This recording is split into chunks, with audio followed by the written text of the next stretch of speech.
Hello guys, I hope you are doing good. Last time we discussed about one of the most basic chart pattern, which was sideways consolidation, right? And I shared with you uh, some important facts about that pattern and how beautifully it is. It one can trade on this kind of a pattern, right? So sideways. So those of you who haven't seen our first episode in decoding charts, I would request them to go and first watch that whole video. And if you have any doubts regarding um, the chart structure that I explained, you are most welcome to put your questions in the comment section, and I would be glad to answer all of your queries, right? And now in this video is not going to be as long as it as our first video, because here I would just continue uh, from where we left in our the last video, right? Now so here in this video I'm not going to explain the fundamental uh, structure of the chart. Rather, I would just explain you uh, uh, uh, how to trade these kind of chart structures, and also we will look at some of the live examples, right? So that you have some kind of an idea कि live market में इस तरह के chart structure कैसे play out करते हैं, right? So without any further delay, let's look at the chart. So in the last video I said that, so this is the nifty chart. So हमने last video में भी ये discuss किया था कि ये साइडवेज में है. हम ये भी डेली टाइम फ्रेम पे हम देख रहे हैं इसको. वीकली पे भी ये साइडवेज में आपको दिखाई देगा, जो हमने लास्ट वीडियो में भी बताया. और even now you can see that this is अभी भी ये बीच में है, तो इनडिसाइसिव है. जिन लोगों ने फर्स्ट वीडियो देखा है उनको पता है डिसीजन पॉइंट ये है और ये है. तो यहाँ पे या तो हमको बाय करना है या तो सेल करना है. सिमिलरली या तो यहाँ पे बाय करना है या सेल करना है, डिपेंडिंग अपॉन कि किस तरह का मूवमेंट मार्केट में आ रहा है और क्या करना है एग्जैक्टली, ये हमने फर्स्ट वीडियो में ऑलरेडी डिस्कशन किया है. सो मैं उस सब में नहीं जाऊंगा इस वीडियो में. So now let me show you a few examples that जो लाइव मार्केट में अभी भी प्ले आउट हो रहे हैं.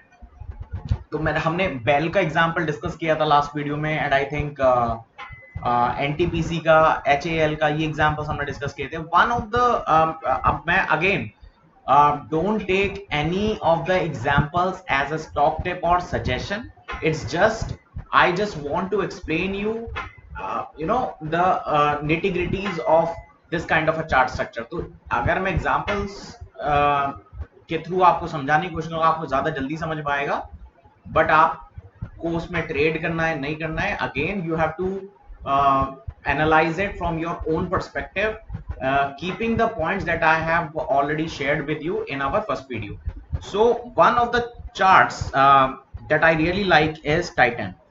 So let's look at that chart structure, right? Again, so look at this Titan में, this is what? Sideways pattern, right?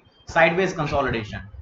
तो यहाँ पे आपको एक चीज समझ में आएगी कि अगर ये नीचे आता है लगभग 2240 के लेवल्स के अराउंड आता है, तो आपको वहां पे बाय करके जा सकते हो, डिपेंडिंग कि वो वहां से बाउंस करता हुआ दिखाई दे रहा है. जैसे यहाँ पे बाउंस करता हुआ दिखाई दे रहा है, ठीक है, यहाँ से बाउंस करता हुआ दिखाई दे रहा है, तो यहाँ पे हम कहीं ना कहीं बाय करके जा सकते हैं.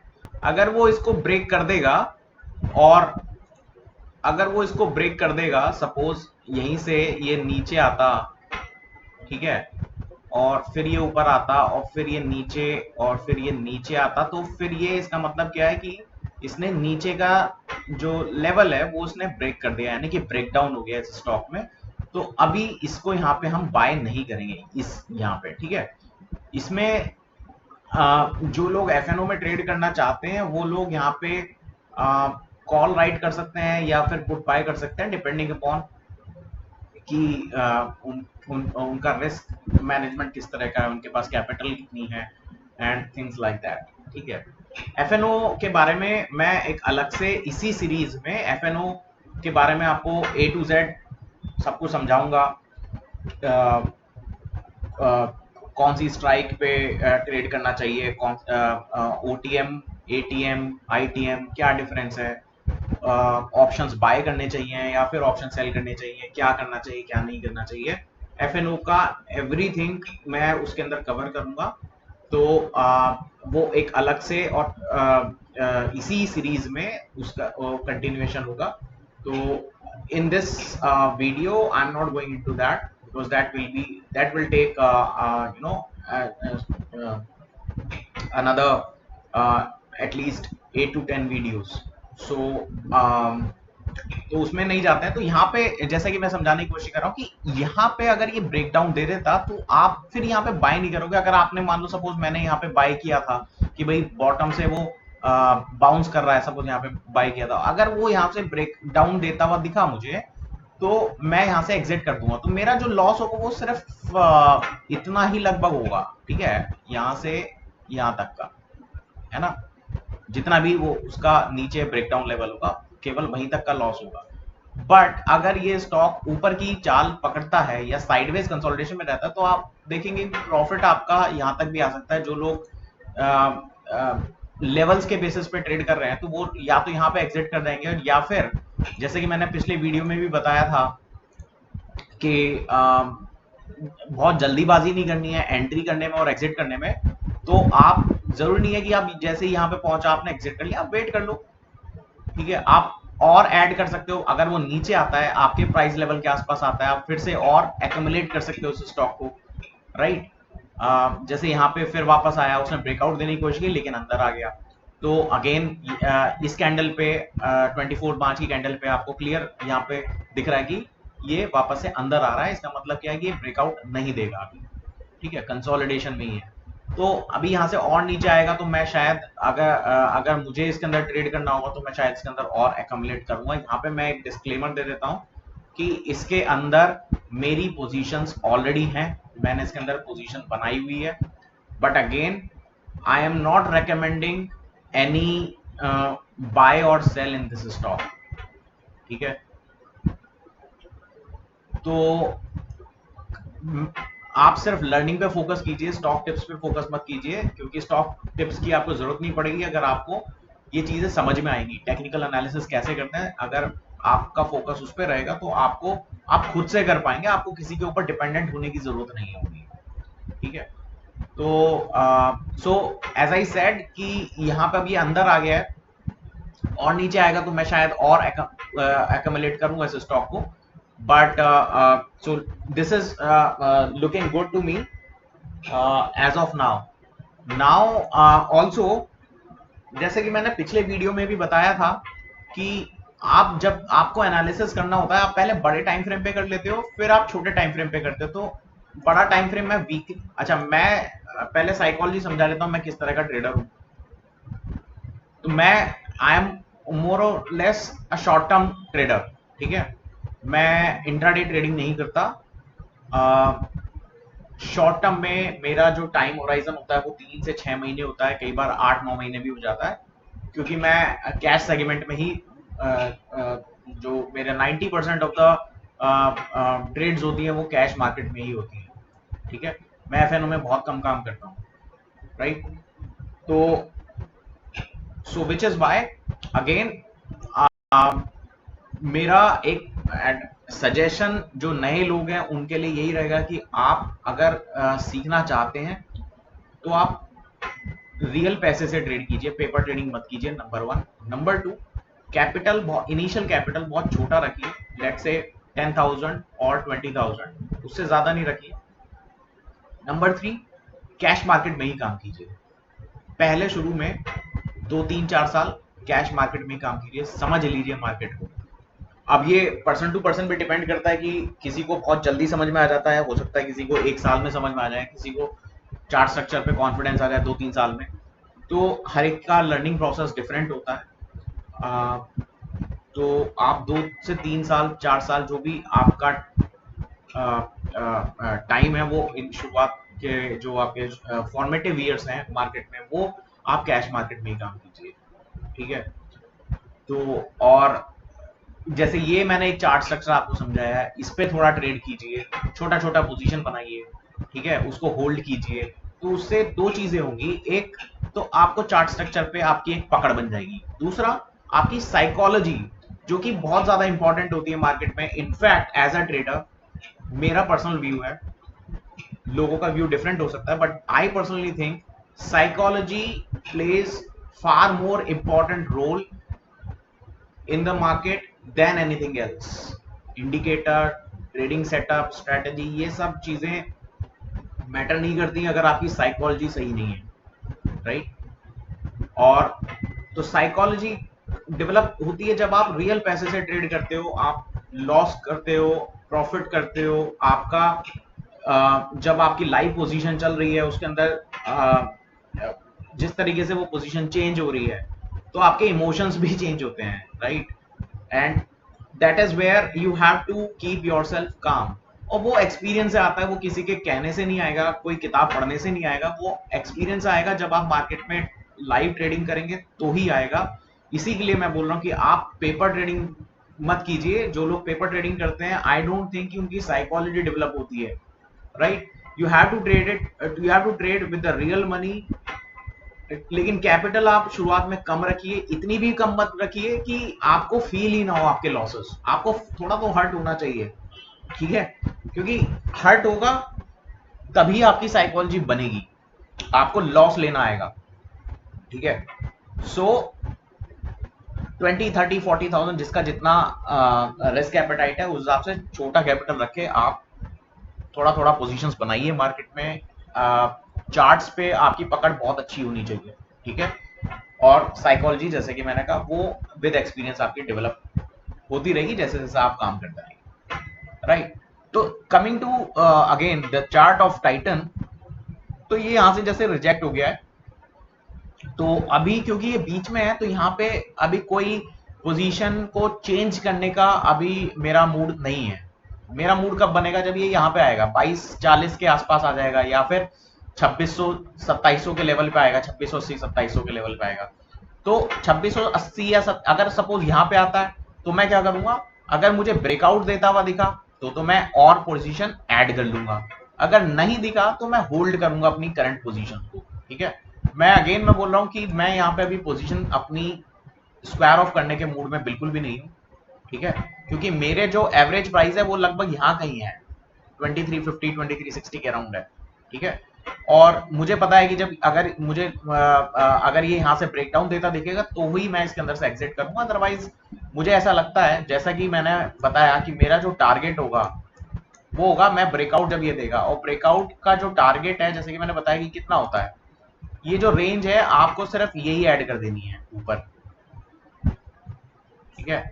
तो ये रेंज अप्रोक्सीमेटली 19.5% 20% आप मान लो, ठीक है, वो लगभग आपका यहाँ पे कहीं आ जाएगा 39, ये तो 3100 के आसपास ये आ जाता है, राइट।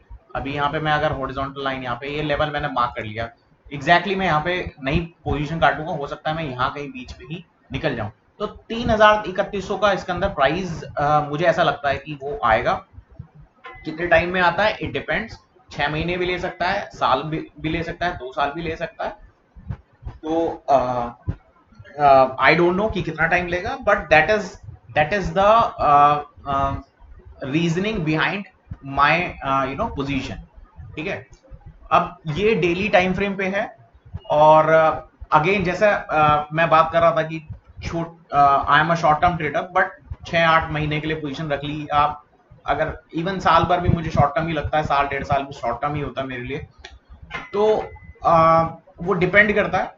अब क्योंकि मैं उस उतने उतने टाइम के लिए मैं अपनी पोजीशन को होल्ड करता हूं, तो मैं डेली टाइम फ्रेम और वीकली टाइम फ्रेम, ये दो ही टाइम फ्रेम पे मैं चार्ट को समझता हूं।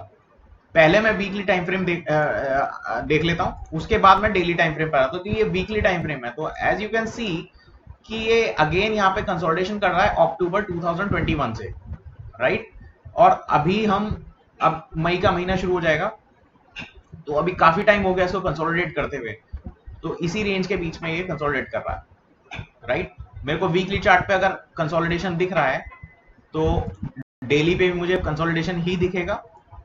डेली पे जब भी ये नीचे नीचे आएगा तो मैं ऐड कर लूंगा अपनी पोजीशन, एज आई सेड, ठीक है।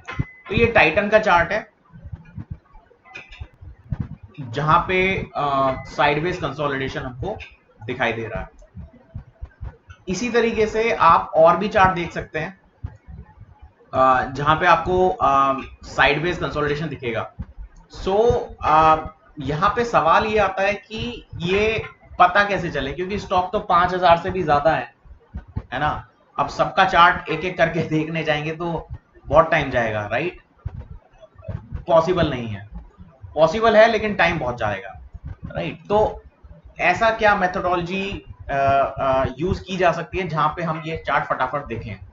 तो देखो, अगर मैं ऑनेस्टली बोलूं तो मैं ऐसी कोई मेथोडोलॉजी लगाता नहीं। मेरे पास ऐसा कोई स्क्रीनर नहीं है जहां पे मैं ये पैटर्न स्ट्रक्चर, जो इस तरह के स्ट्रक्चर है, वो आइडेंटिफाई कर पाऊं, ठीक है। पर मैं क्या करता हूं, मैं अपने स्टॉक्स को दो पार्ट में डिवाइड कर लेता हूं। एक होते हैं एफएनओ स्टॉक्स।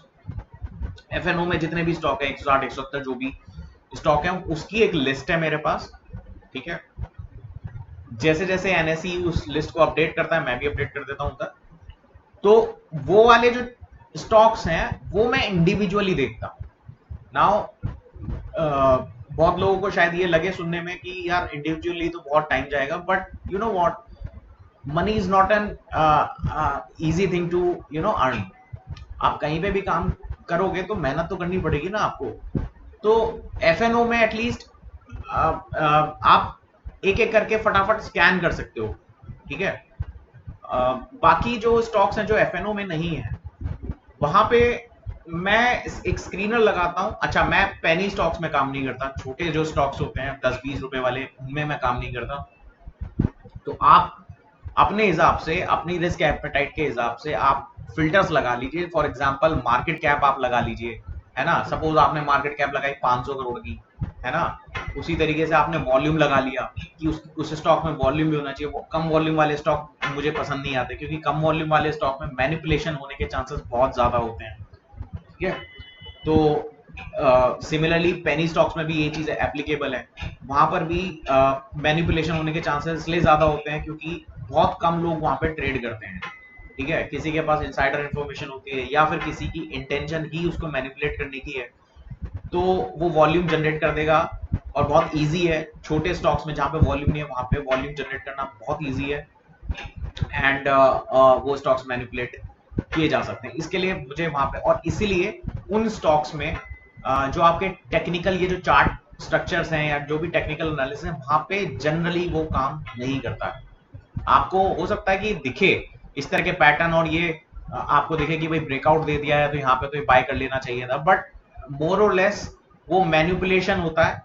वहां पे कोई ये ऐसा ये टेक्निकल एनालिसिस एटलीस्ट मैंने अपने एक्सपीरियंस में काम करते हुए नहीं देखे हैं। तो you have to you have to avoid those stocks जहां पे मैनिपुलेशन होने के चांसेस ज्यादा। आप सिंपल रखो जहां पे वॉल्यूम अच्छा हो, ठीक है, मार्केट कैप अच्छी हो, ज्यादा हो, बड़ा स्टॉक हो। ये दो फिल्टर भी लगा लोगे तो आपके स्टॉक्स बहुत कम हो जाएंगे, राइट। और फिर आप उन स्टॉक्स में आप फटाफट से उसको स्कैन कर सकते हो कि कहाँ कहाँ आपको क्या स्ट्रक्चर, क्या पैटर्न दिख रहा है, एंड कहाँ पे क्या एनालिसिस करके आपके एंट्री एग्जिट पॉइंट्स बनते हैं। तो देखो, मैं तो ऐसे ही करता हूँ। इसके लिए मेरे पास कोई स्क्रीनर नहीं है, और आई डोंट थिंक कि इसके लिए स्क्रीनर बनाना पॉसिबल होगा, बिकॉज साइडवेज में यार लेवल्स बहुत हर एक स्टॉक के अलग अलग हो सकते हैं। अब आप क्या पैरामीटर दोगे ट्रेडिंग व्यू को भी कि वो साइडवेज स्ट्रक्चर आपको जो है आइडेंटिफाई करके दे। तो anyway, this is just one of the chart patterns, but ये बहुत सिंपल है। और ये जो जो लोग शुरू कर रहे हैं ना मार्केट में काम करना, उनके लिए मैं आई एम सॉरी, उनके लिए मैं समझता हूं कि ये चार्ट स्ट्रक्चर बहुत इजी आइडेंटिफाई करना और उसको ट्रेड करना।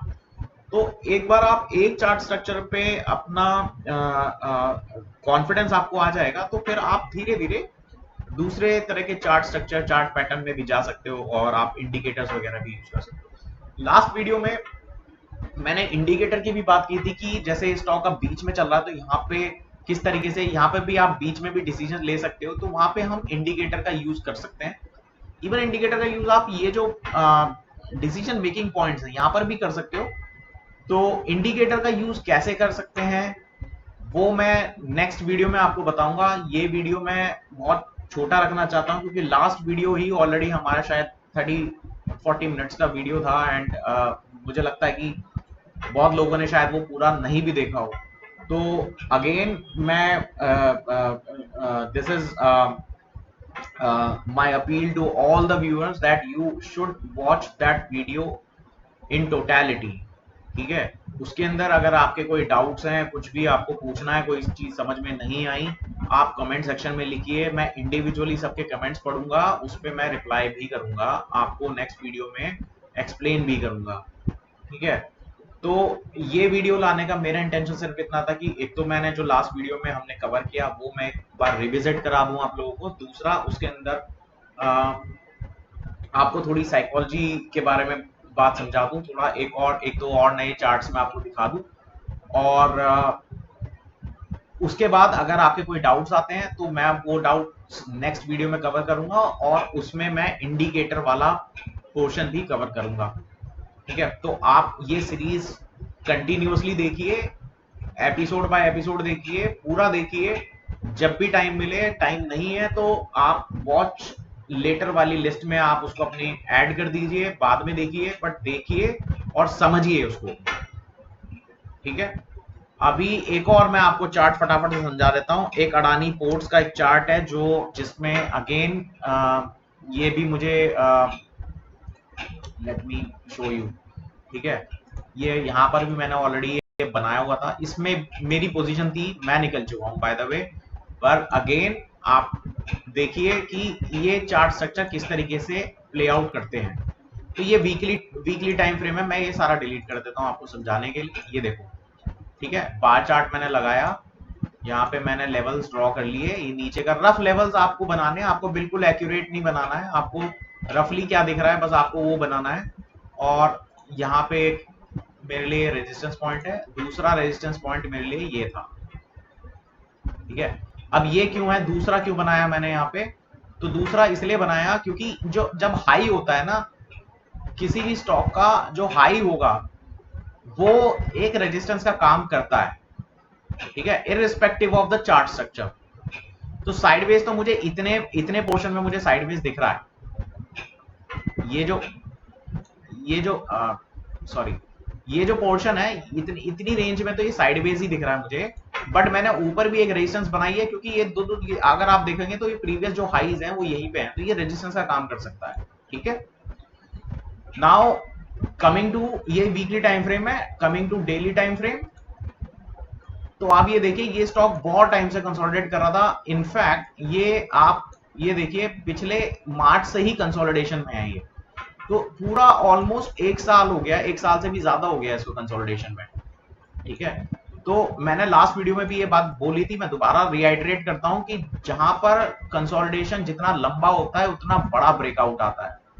ठीक है, तो यहाँ पे इसने बहुत मौके दिए, यहाँ पे आप खरीद सकते थे, है ना, 650 660 के लेवल्स पे इसमें आप बाय कर करके जा सकते थे अगर आपने ये चार्ट स्ट्रक्चर समझा है तो ऑब्वियसली ये कहने की जरूरत नहीं है। मेरे जो एवरेज बाय प्राइस था वो 670 680 के राउंड आया, तो मैंने इसको काफी टाइम से एक्यूमुलेट किया और अभी मैं निकल चुका हूं क्योंकि इसने मेरे लिए ब्रेकआउट लेवल ये था। बाकी जो प्रीवियस रेजिस्टेंस है जो ऊपर की है, वहां पे जब ये यहाँ पे इसने इनफैक्ट ये कैंडल पे नहीं, ये वाली कैंडल पे निकला था मैंने इसमें 880 का सेल ऑर्डर डाल के रख दिया था, वो उस दिन एग्जीक्यूट हो गया। तो आप अगर मोटा मोटा भी आप अंदाजा लगाएं तो 680 का अगर भाव पकड़ते हैं एवरेज का, तो 200 रुपए मैंने इसके अंदर बनाए हैं, which is a very good return. एक साल में अगर आप 680 के एवरेज प्राइस पे आप की कोई पोजीशन है और उसमें आप 200 रुपए बना रहे हो, तो यार ये तो बहुत अच्छा रिटर्न हो गया ना, राइट? तो आप देखिए कि इस तरह के पैटर्न बहुत सिंपल होते हैं ट्रेड करने, आपको बस समझ में आना चाहिए कि आपके डिसीजन पॉइंट्स क्या है। दो, बिल्कुल कॉम्प्लेक्स नहीं करना सेटअप को। एक तो ये है डिसीजन पॉइंट, एक ये है डिसीजन पॉइंट, ठीक है? जब भी स्टॉक इन दो लेवल्स के आसपास होगा तो वहीं पे मुझे बाय सेल करना, बीच में नहीं करना। शुरुआत में आप इसको इतना ही रखिए, बाद में आप इंडिकेटर वगैरह लगा के बीच में भी आप उसके अंदर थोड़ा बहुत पोजीशन ऐड या सब्ट्रैक्ट कर सकते हैं, वो अगले वीडियो में मैं कवर कर दूंगा। तो ये वाला चार्ट पैटर्न मोर और लेस नेक्स्ट वीडियो में खत्म हो जाएगा। तो 3 एपिसोड हो जाएंगे हमारे। एपिसोड 1 में मैंने जो डिटेल में समझाया है, एपिसोड 2 ये वाला, और एपिसोड 3 में आपके डाउट्स अगर कुछ होंगे, और दूसरा इंडिकेटर्स, ठीक है? तो ये 3 एपिसोड इस चार्ट स्ट्रक्चर है पे, ये चार्ट स्ट्रक्चर हमारा खत्म हो जाएगा। उसके बाद मैं नई चीज आपको लेकर आऊंगा मार्केट में समझाने के लिए, ठीक है? तो गाइज आप देखिए, वीडियो देखिए, मार्केट में इस तरह के चार्ट स्ट्रक्चर निकालिए। एफएनओ की आपको अगर शुरू करना है तो आप कैश मार्केट छोड़ दीजिए, आप सिर्फ एफएनओ की एक लिस्ट पकड़िए, डेली टाइम फ्रेम और वीकली टाइम फ्रेम। पहले आप वीकली टाइम फ्रेम पे स्कैन कर दीजिए फटाफट से, कौन कौन सा साइडवेज में दिख रहा है। जो साइडवेज में दिख रहा है उसको आप डेली पे आइए, डेली पे लेवल्स मार्क कर दीजिए, वॉच लिस्ट में ऐड कर दीजिए। आपके डिसीजन पॉइंट्स आपको पता होंगे कि ये 2 ही डिसीजन पॉइंट्स हैं जहां पे आपको ट्रेड करना है। तो बस जब वो वहां पे आएगा तब आपको ट्रेड करना है, और कैसे करना है वो मैंने आपको फर्स्ट वीडियो में समझाया। मैं बार बार रिपीट कर रहा हूँ कि आप फर्स्ट वीडियो देखिए और जो भी आपके डाउट्स हैं वो पूछिए। तो आई होप कि लोगों को ये वीडियोस या ये सीरीज से कुछ लर्निंग उनको मिल पा रही हो, कुछ नॉलेज उनको मिल पा रही हो, उनको उनको चार्ट टेक्निकल एनालिसिस थोड़ा बहुत जितना सिंप्लीफाई किया जा सकता है मैं कोशिश करूंगा उतना सिंप्लीफाई करने की। इवन एफएनओ को भी मैं बहुत सिंप्लीफाइड तरीके से आपको समझाने की कोशिश करूंगा, बशर्ते कि आप लोगों को मेरे साथ जुड़े रहना, ठीक है? So on this note I am going to end this video, and I hope that you take full advantage of these free learning sessions, ठीक है? कोई वेबिनार सेमिनार वगैरह अटेंड करने की जरूरत नहीं है, वहां पे 20 30 40 50 हजार अनाप शनाप लोग चार्ज करते हैं, वो सब करने की जरूरत नहीं है। यहाँ पे मैं जितना भी कंटेंट आपको दूंगा वो फ्री ऑफ कॉस्ट होगा। इवन आई विल आस्क विवेक भाई टू, जो भी उनके टूल्स वगैरह हैं मैं उनको भी बोलूंगा कि वो आपको सब कुछ फ्री ऑफ कॉस्ट प्रोवाइड करें, राइट? तो आप वीडियोस देखिए, समझिए चार्ट स्ट्रक्चर्स को और ट्रेड कीजिए। So thank you guys, take care, bye bye.